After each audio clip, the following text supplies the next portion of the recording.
کہنے اور سننے کے لیے یہاں پر اکٹھا کیا ہے۔ آپ سب واقف ہیں آج کل کے دنیا کے حالات سے، ہر جگہ ایک نئی بات، ہر جگہ ایک نیا فکر، ہر جگہ ایک نیا حادثہ۔ اب اس حالات میں ہم کو کیا کرنا ہے؟ اللہ کی طرف لوٹنا ہے، کیونکہ آج جو ہمارے بیچ ہے ہمیں پتہ نہیں کل ان سے ملاقات ہو سکتی یا نہیں۔ اور یہ بہت سی باتیں، سچ جھوٹ سارا کچھ دنیا میں چل رہا ہے۔ الحمدللہ آتے وقت میں نے وہ آیت کو جو آپ باہر لکھ کر لگائے وہ دیکھا۔ لوگ غور و فکر اگر کریں، اللہ تعالیٰ فرماتا ہے میں نے انسان اور جن کو پیدا کیا ہے صرف میری عبادت کے لیے۔ انسان دن بھر کام کر کے تھکے ماندے سو جاتا ہے، اب اس کو جب نیند سے بیزار ہوتا ہے تو اس کو سوچنا چاہیے، کیونکہ محمد رسول اللہ صلی اللہ علیہ وسلم نے فرمایا النوم اختی الموت، نیند موت کی بہن ہے۔ اب اس کو اللہ نے حیات بخشی، اتنی بڑی نعمت اللہ کی، اب اس کا امتحان ہے کہ یہ اپنے آرام کو، اپنی نیند کو، اپنے سکون کو چھوڑ کر اس رب کے پکار کی طرف آتا ہے۔ حی علی الصلاۃ حی علی الفلاح الصلاۃ خیر من النوم، یا یہ اپنے آرام کو ترجیح دیتا ہے، کیونکہ اللہ نے فرمایا ہے کہ انسان اور جن کو پیدا کرنے کا مقصد اللہ کی عبادت کرنا ہے۔ اگر یہ اٹھ کر آ جاتا ہے تو وہ اس مقصد کے تحت ہوتا ہے جس مقصد کے تحت اللہ نے اس کو پیدا کیا ہے۔ اگر یہ سوتے رہتا ہے تو وہ مقصد کو فوت کر دیتا ہے جس کے لیے اللہ نے اس کو پیدا کیا ہے۔ پھر ایک فجر کی نماز چھوٹی تو سمجھو کہ ساری چیزوں کے لیے اس کے معاملات بگڑنے شروع ہو گئے۔ انسان ایک اللہ کی عبادت کرنا ہے۔ آپ دیکھیے الگ الگ مساجد ہر جگہ موجود ہے، سب لوگ مساجد میں نماز کے لیے جاتے ہیں۔ اگر ان سے پوچھا گیا ہے آپ کیوں جا رہے ہیں، بلا کسی رکاوٹ کے کہیں گے اللہ کے لیے نماز پڑھنے جا رہے ہیں۔ بہت اچھی بات ہے، الحمدللہ توحید کا اقرار ہے کہ اللہ کی عبادت کر رہے ہیں۔ اب اس عبادت کو کس طرح انجام دے رہے ہیں اور اپنی زندگی میں اس ایک اللہ کی عبادت پر برقرار ہے کہ نہیں؟ کیا ہمارا دعویٰ مضبوط ہے، اس پر ہم عمل پیرا ہے، یا صرف کھوکھلا دعویٰ ہے؟ کہہ رہے ہیں ایک اللہ کی عبادت کرنا ہے، نماز کی بھی پابندی کر رہے ہیں، پھر دیکھو مزارات کے پاس موجود ہیں، ہاتھوں میں کڑے لچھے تاگے بنے ہوئے ہیں، تعویذیں لٹکی ہوئی ہیں۔ اللہ نے وارننگ دی ہے، اللہ نے تاکید کی ہے، کس کو؟ محمد رسول اللہ صلی اللہ علیہ وسلم۔ سورہ زمر میں ہم نے آپ پر اور اس سے پہلے کے انبیاء پر وحی کی تھی، اگر آپ نے شرک کیا تو آپ کے اعمال ضائع و برباد ہو جائیں گے اور آخرت میں آپ لوگ کو سارا اٹھانے والے ہوں گے۔ روئے زمین پر انسانوں میں سب سے افضل انبیاء، اور انبیاء میں محمد رسول اللہ صلی اللہ علیہ وسلم۔ آپ نے فرمایا جنت میں سب سے اونچا جو مقام ہے، جو اللہ کے عرش کے سب سے قریب ہے، وہ ہے مقام محمود، اور وہ امید ہے کہ اللہ تعالیٰ ایک شخص کو عطا کرے گا، سارے انسانیت میں سے ایک شخص، اور وہ شخص کون ہے؟ محمد رسول اللہ صلی اللہ علیہ وسلم۔ جنت کھلی ہی نہیں جب تک کہ آپ جنت میں نہیں جائیں گے۔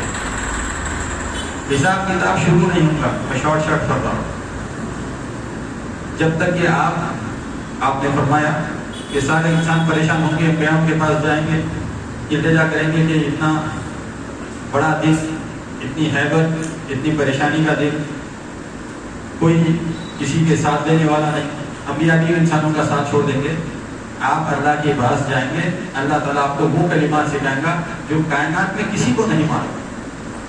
آپ دیکھیے پلٹ کر جو اطراف میں عقائد ہیں، کتنا عبد ہوتا ہے جب انسان قرآن اور حدیث پڑھنے لگتا ہے۔ کائنات میں وہ کلمات کسی کو نہیں معلوم جو کلمات اللہ اپنے نبی صلی اللہ علیہ وسلم کو سکھائے گا، پھر وہ کلمات آپ سجدہ ریز ہوں گے، ان کلمات کے ذریعے اللہ تعالیٰ کا غصہ غضب ٹھنڈا ہوگا، پھر حساب شروع ہوگا۔ بولنے کا مقصد یہ ہے کہ کتنی بڑی عظیم ہستی ہے محمد رسول اللہ صلی اللہ علیہ وسلم کی، لیکن اللہ تعالیٰ ان سے بھی کہہ رہا ہے اگر آپ نے شرک کیا تو آپ کے اعمال ضائع و برباد ہو جائیں گے اور آپ خسارہ اٹھانے والوں میں ہو جائیں گے۔ کتنی ہم کو اہمیت دینا ہے توحید کی طرف، کتنی جستجو کرنا ہے، کتنا خیال رکھنا ہے، ہر مرحلے سیکھنا ہے، ہر وقت دیکھنا ہے کہ کہیں ہماری توحید شرک سے غلط تو نہیں ہو جا رہی، اعوذ باللہ، اور پھر اللہ سے دعا مانگنا ہے، کیونکہ بچانے والی ذات اللہ ہی کی ہے۔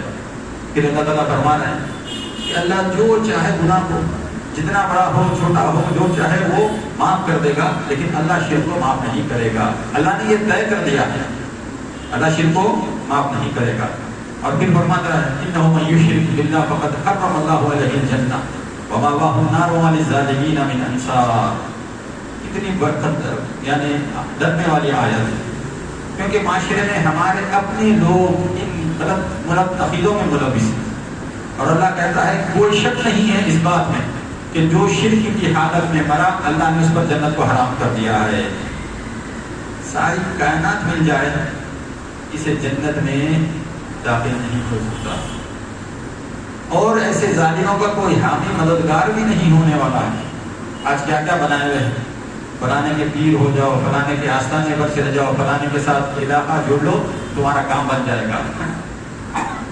اگر ایسا کام بننا ہوتا تو سب سے پہلے بیٹی فاطمہ رضی اللہ تعالیٰ عنہ کا بن جاتا۔ آپ صلی اللہ علیہ وسلم نے فرمایا اے بیٹی، تمہارے باپ کے پاس جو کچھ ہے تم مانگ لو، میں تمہیں عطا کروں، لیکن تمہارا یہ باپ رب کے سامنے تمہاری کوئی مدد نہیں کر سکتا۔ یہ توحید ہے، بھروسہ کس پر؟ اللہ پر۔ عبادت کس کی؟ اللہ کی۔ مانگی کے کس سے؟ اللہ کی۔ ہر ایک مسلمان سے پوچھو، کوئی بھی ہوتا بھائی ہم بھی یہ سب فالو کریں، عمل جب شروع ہوگا تب اس کی بات کا پتا چلے گا کہ یہ کتنا سچا ہے اپنے قول میں اور اپنے فعل میں۔ کہتا کچھ ہے اور کرتا کچھ ہے۔ دوسری اہم چیز، جیسا کہ مسند احمد میں معاذ بن جبل رضی اللہ تعالیٰ عنہ فرماتے ہیں اوصانی رسول اللہ صلی اللہ علیہ وسلم بعشر کلمات قال، نبی صلی اللہ علیہ وسلم نے معاذ بن جبل رضی اللہ تعالیٰ عنہ کو 10 نصیحتیں کی تھی۔ سر فہرست سب سے پہلی کیا بات ہے؟ اللہ کے نبی صلی اللہ علیہ وسلم اپنے صحابی کو نصیحت کر رہے ہیں، امپورٹنٹ بات ہے۔ سب سے پہلے کس چیز کی نصیحت کریں؟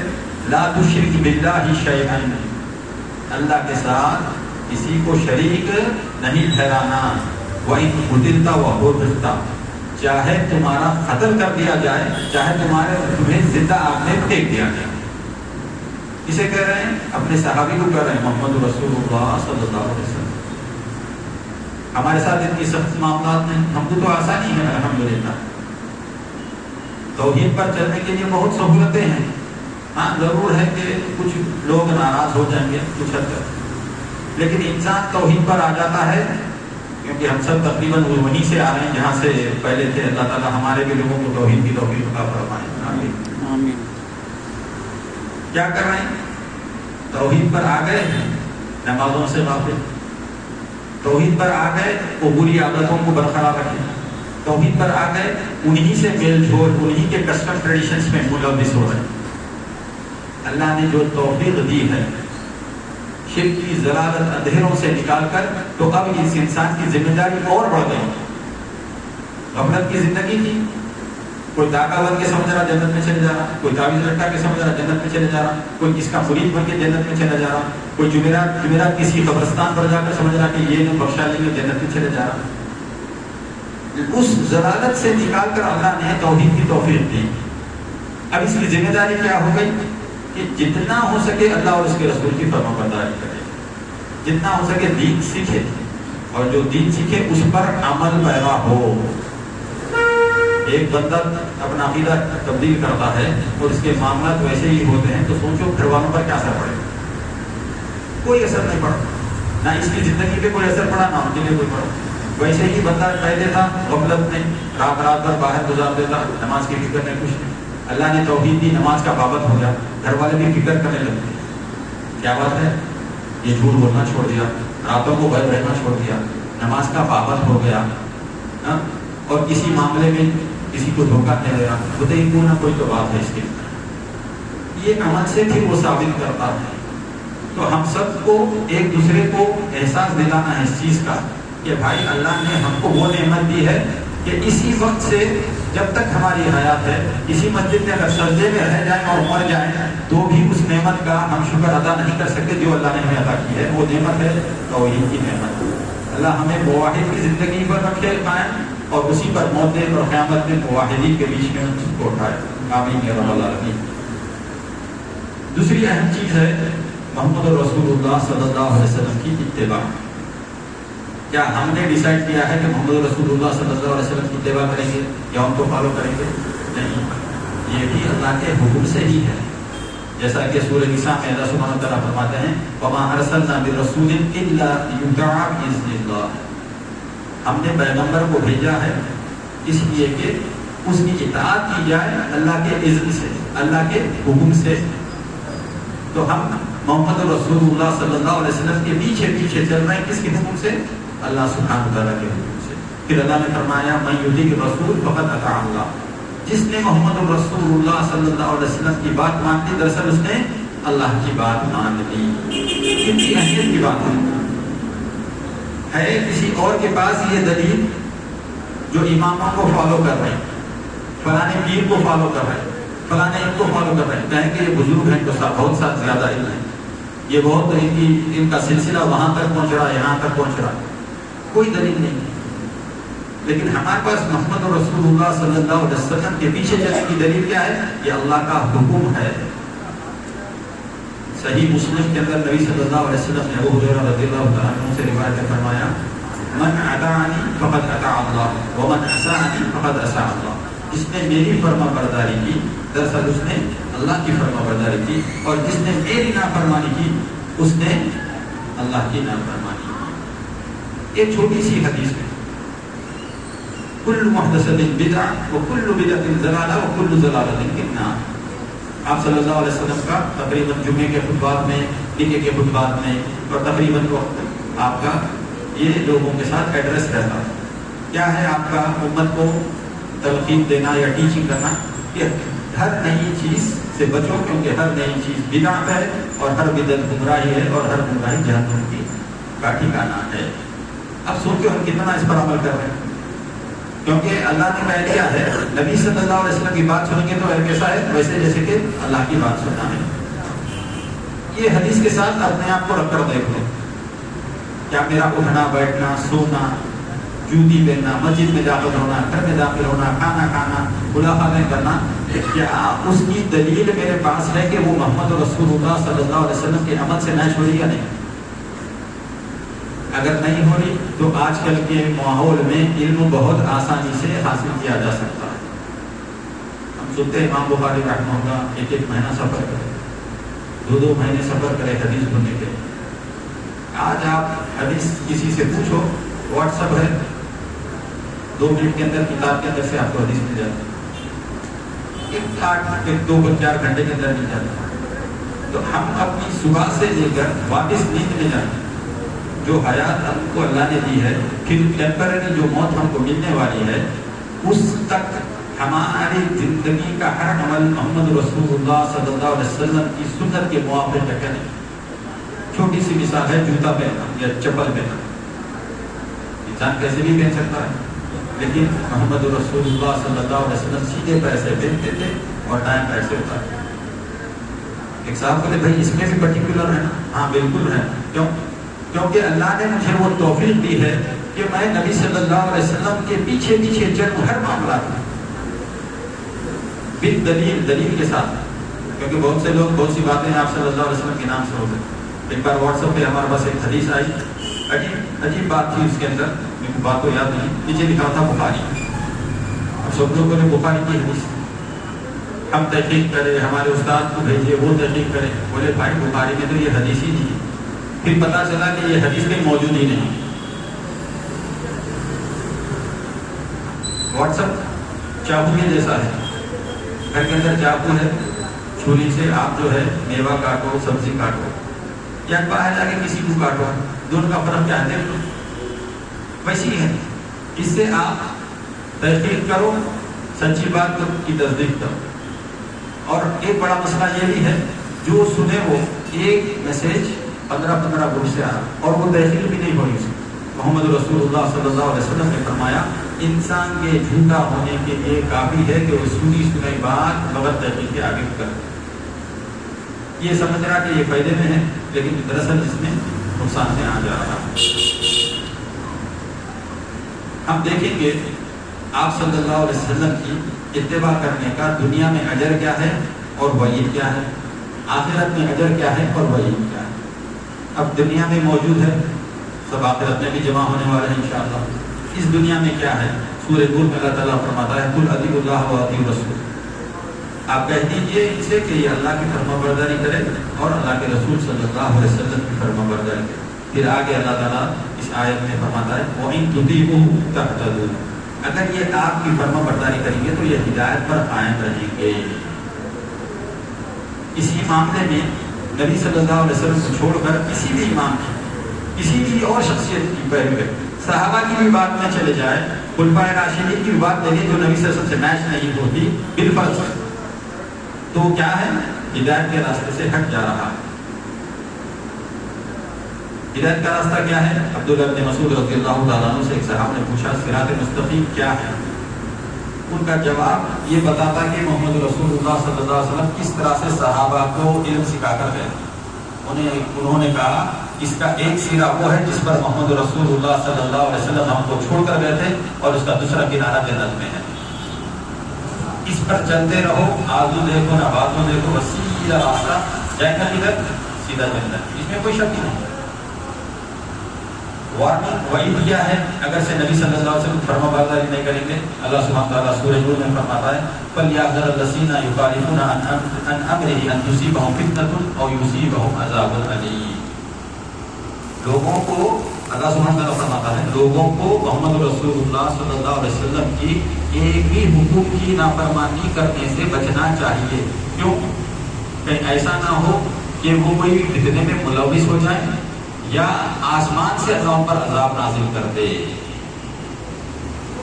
جو کوئی مخالفت کرے گا یا فتنے میں پڑ جائے گا یا اللہ کے پاس سے اس کو عذاب آ جائے گا. یہ تو دنیا کی دو مثالیں ہیں.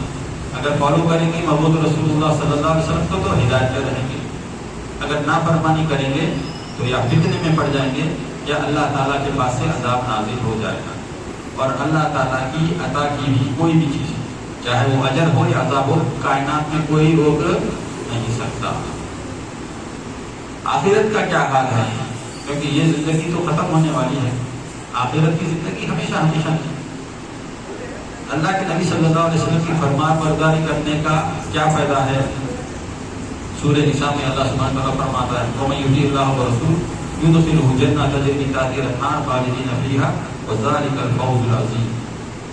جو کوئی اللہ اور اس کے رسول صلی اللہ علیہ وسلم کی فرما برداری کرے گا اللہ اس کو جنت میں داخل کرے گا جس کے نیچے سے نہریں بہ رہی ہوگی، اور یہی سب سے بڑی کامیابی ہے.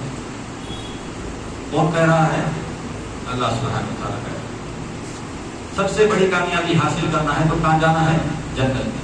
لیکن اکثر آپ لوگ سنے ہوں کہ ہم کو جنت نہیں چاہیے، ہم کو یہ نہیں چاہیے، صرف دیدار کراتا ہے. ایک صاحب کا میں بیان سن رہا تھا تو کہہ رہے تھے ہم کو جنت نہیں چاہیے، ہم کو حور نہیں چاہیے، جنت کی نعمتیں نہیں چاہیے، جہنم میں رکھتا تو جہنم میں رکھ لیکن میرا دیدار کرا. سمجھے بولے ماشاءاللہ ماشاءاللہ کتنی اچھی بات ہے. میں بولا ان کو پتا ہونا چاہیے دیدار صرف جنت میں جنتیوں کو ہونے والا ہے، اگر جہنمیوں کو بھی دیدار ہو جائے کیونکہ وہ تو الٹیمیٹ پرائز ہے. سب سے بڑی نعمت کیا ہے؟ اپنے رب کو دیکھنا. تو اس طرح کی جہالت کی باتوں پر لوگ کو دیتے ہو کتنا اچھا، وہ جہنم میں بھی رہنے کو پسند کر رہے ہیں اللہ کے دیدار میں.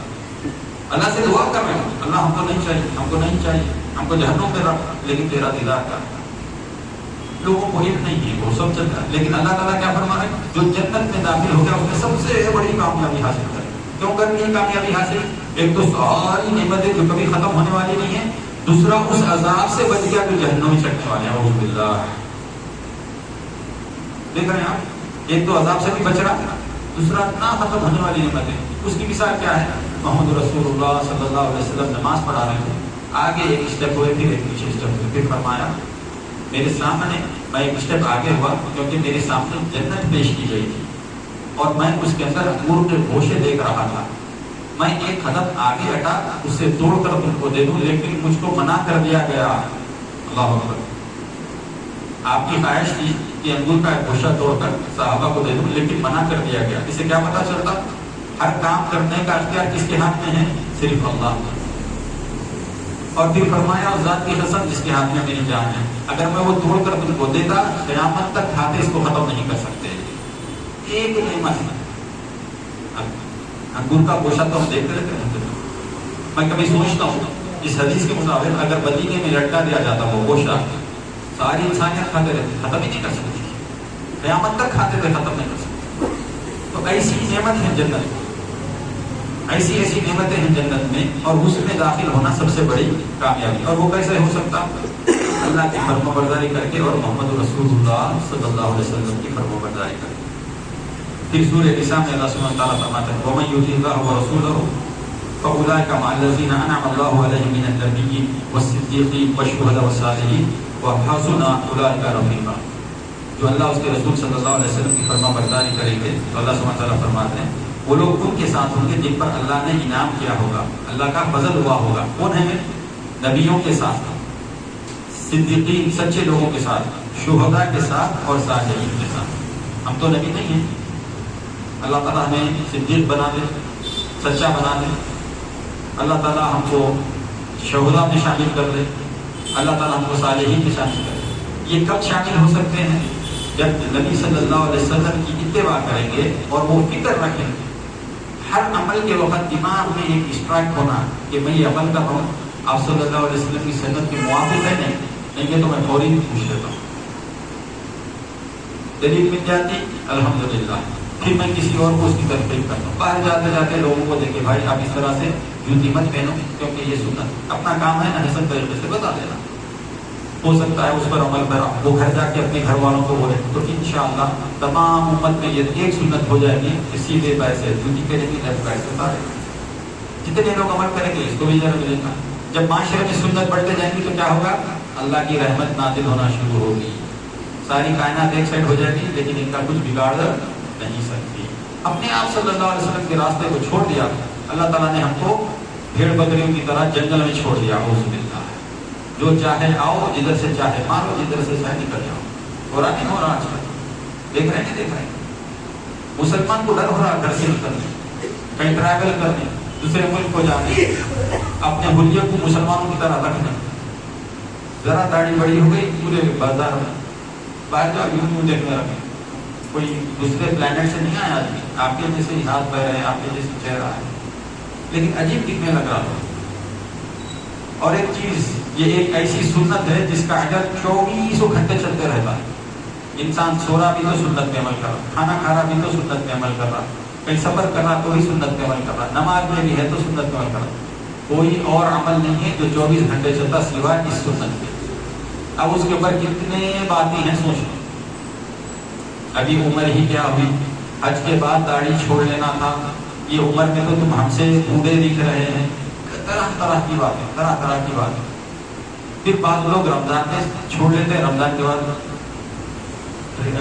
شیو کر لیتے، ٹھیک کر۔ ایک عمل اللہ کے لیے چھوڑ دو، چھوڑ دو اللہ کے لیے۔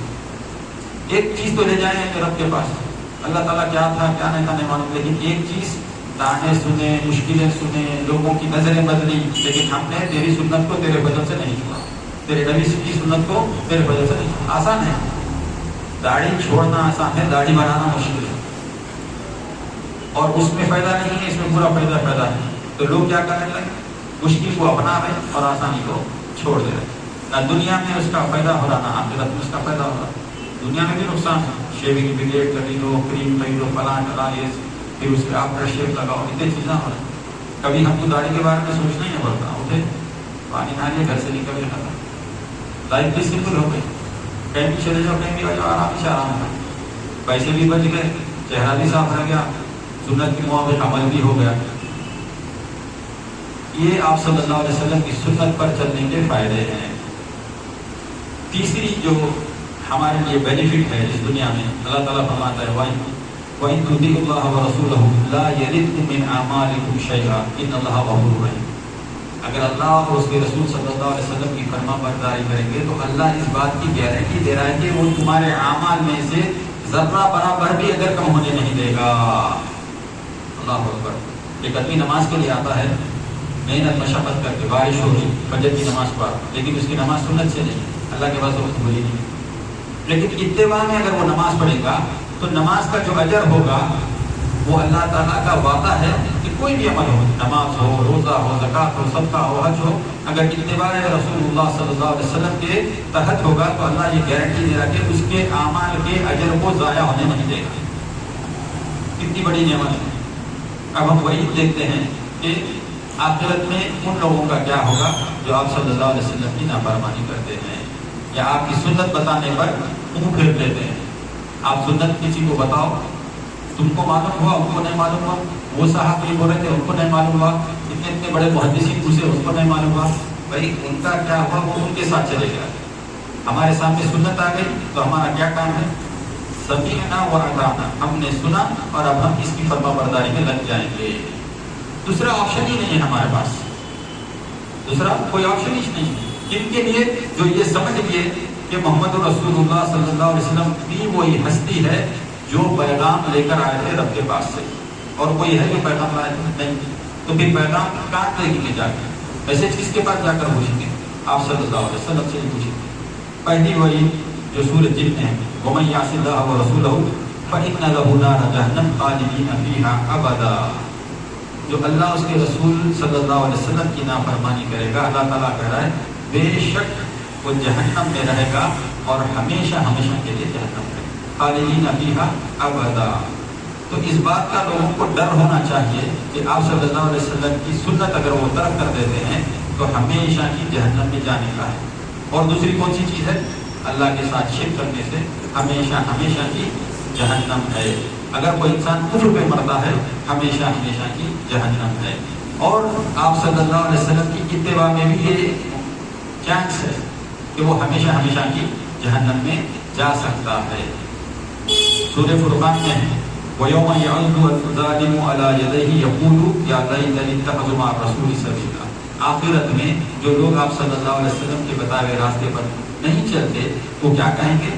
آپ صلی اللہ علیہ وسلم صلی اللہ تعالیٰ فرمانے قیامت کے دن آپ ان ظالموں کو دیکھیں گے، وہ اپنے ہاتھ چبائیں گے اور کہیں گے کہ کاش ہم نے رسول اللہ صلی اللہ علیہ وسلم کا راستہ اختیار کیا ہوگا۔ انسان ہاتھ کب چباتا ہے؟ بہت ہی ٹینس ہو جاتا، بہت ہی پریشان ہو جاتا تو ناخن چبانے لگتا، ہاتھ چبانے، تو ہاتھ چبا دیں گے اور اس وقت کہیں گے کہ کاش ہم نے محمد رسول اللہ صلی اللہ علیہ وسلم کا راستہ اختیار کیا ہوتا۔ تیسری وعید ہے اللہ سبحانہ و تعالیٰ فرما رہے ہیں یوم تقلب وجوہہم فی النار یقولون یا لیتنا اطعنا اللہ واطعنا الرسول۔ اور جس دن یعنی قیامت کے دن جب ان کے چہرے آگ پر پلٹا دیے جائیں گے وہ کہیں گے کہ کاش ہم نے اللہ کی فرمان برداری کی ہوتی، محمد رسول اللہ صلی اللہ علیہ وسلم کی فرمان برداری کی ہوتی۔ ایک طرف تو اللہ تعالیٰ انہیں جنت میں داخل کروں گا، ہمیشہ ہمیشہ میں ایک آرام کی، ایک سکون کی زندگی ہے جب فرما برداری کریں گے محمد رسول اللہ صلی اللہ علیہ وسلم۔ اور دوسری طرف یہ فرما رہا ہے کہ ان کو آگ پر پیش کیا جائے گا اور وہاں پر یہ پچھتائیں گے کہ کاش ہم نے اللہ اور اس کے رسول صلی اللہ علیہ وسلم کی بات کو سنا ہوگا۔ اب انسان کو معلوم ہو گیا اللہ کی عبادت کرنا ہے اور عبادت کرنا ہے محمد رسول اللہ صلی اللہ علیہ وسلم کے بتائے ہوئے طریقے۔ سب سے پہلی چیز عبادت میں جو آتی ہے وہ ہے نماز۔ اس کے اندر کچھ چیزوں کو کا احتیاط کرنا ضروری ہے۔ سب سے پہلے کہ اللہ کے لیے نماز پڑھیں اخلاص کے ساتھ۔ دوسرا نماز ویسی پڑھنا ہے جیسا کہ محمد رسول اللہ صلی اللہ علیہ وسلم نے سکھائی ہو، اور نماز کو اول وقت پر پڑھنا، داخل کر کے نہیں پڑھنا، اور نماز کہاں پڑھنا وہ بھی دیکھنا ہے۔ اگر کسی مسجد کے اندر قبر ہو وہاں پر آپ نماز نہیں پڑھ سکتے۔ اگر آپ کو پتہ چل جائے کہ یہاں پر شرک کے کام ہوتے ہیں تو آپ وہاں نماز نہیں پڑھ سکتے۔ جیسا بعض مساجد میں، ہر وہاں پہ تو اسپیکر کے باہر نہیں آتی بات، لیکن اندر بھی ہوتے ہیں چیزیں، وہاں پر بھی ہم جس جگہ رہتے ہیں ہر مکتب فکر کی مساجد میں، تو ایک بار ہمارے عرب بھائی کیونکہ مسجد آمنے سامنے ہے، غلطی سے جو ہے ایک مسجد میں چلے گئے، مغرب کا وقت تھا، ہم لوگ نماز پڑھ کے باہر نکلے تو دیکھ رہے ہیں کہ کافی شور ہو رہا، گڑبڑ ہو رہی، کیونکہ تقریباً مسلمان ہو گئے۔ ہم بھی بولے کیا ہوا؟ ارے تم ادھر کدھر، ہم ان کو مسجد میں لے کے آئے. بولے بھائی میں سمجھا ہماری مسجد کا نام دار التوحید ہے, میں سمجھا دار التوحید میں گیا, لیکن میں کوئی اور مسجد میں چلے گیا. بولا کیا ہوا؟ بولے وہ اذان کے ساتھ ہی کچھ پڑھنے لگ گئے, درود اور دعائیں کرنے لگے. تو میں عرب کا ایک ماحول مزاج ہے, کوئی بھی چیز دیکھ کے بدعت بول کے بولتے تھے, اور ہمارے لوگوں کو بدعت اتنی بڑی گالی دکھتی جس کی حد. جیسا وہ بدعت بولے یہ لوگ اس کے اوپر آ گئے, وہ بھی ان سے لڑا, وہ بھی ان سے لڑے, تو پھر آخر میں لوگ چھڑا کے اس کو باہر لے کے آئے. تو کیا ہو رہا؟ اور یہاں پہ بھی میں دیکھا کچھ لوگ بولے کسی بعض مساجد میں اگر آپ جائیں اور نماز کے لیے ٹھہرے اور زور سے آمین بولیں تو بعد میں روک دیا جاتا ہے.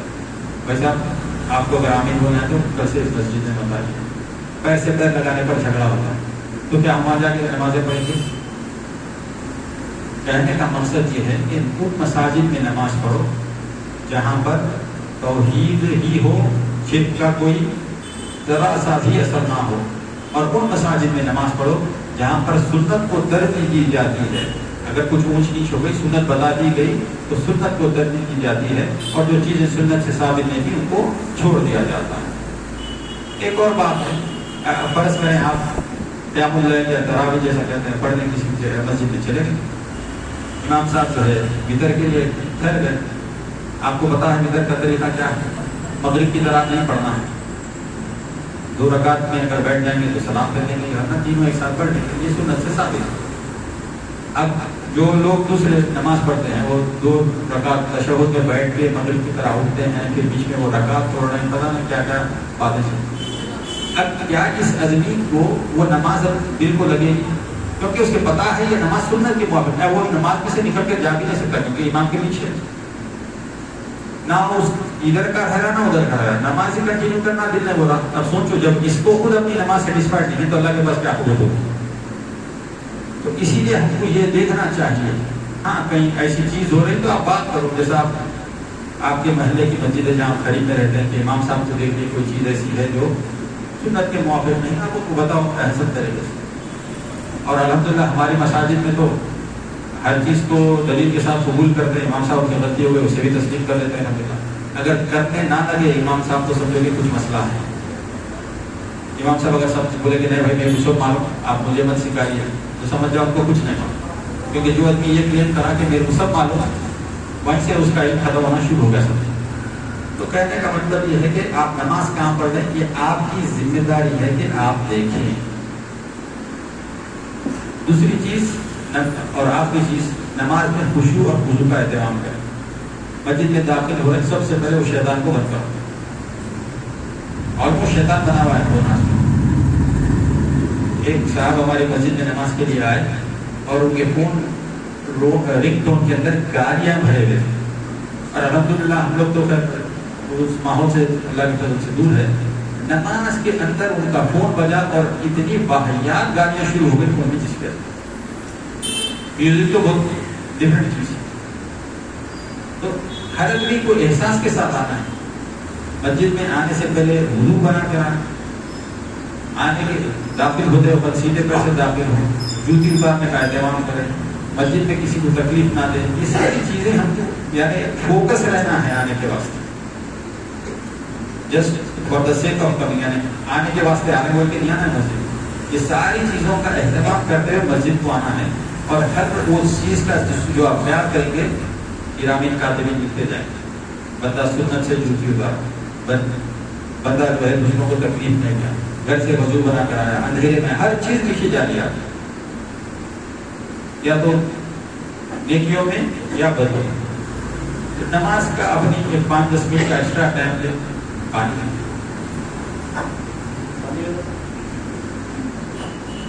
اللہ کے نبی صلی اللہ علیہ وسلم نے فرمایا صلو کما رأیتمونی اصلی, نماز اس طرح پڑھو جیسے مجھے پڑھتے دیکھ رہے ہو. اب بہت سے لوگوں کی بہت سی باتیں ہیں نیت کے مسئلے کے اوپر پتہ نہیں آپ لوگ ہمارے پاس تقریباً لوگ نہیں. ایک صاحب کافی عمر رسیدہ ہمارے رشتہ دار میں سے ہے, ان سے ملاقات میں میری, تو وہ لوگ ان سے پوچھے کہ آپ اپنا مذہب چھوڑ کے ادھر کیوں چلے گئے. میں بولا ٹھیک ہے, میں آپ سے ایک سوال کرتا ہوں, آپ نماز کس طرح سے شروع کریں. میں بولا آپ سمجھے ظہر کی نماز کے لیے مسجد میں چلے گئے,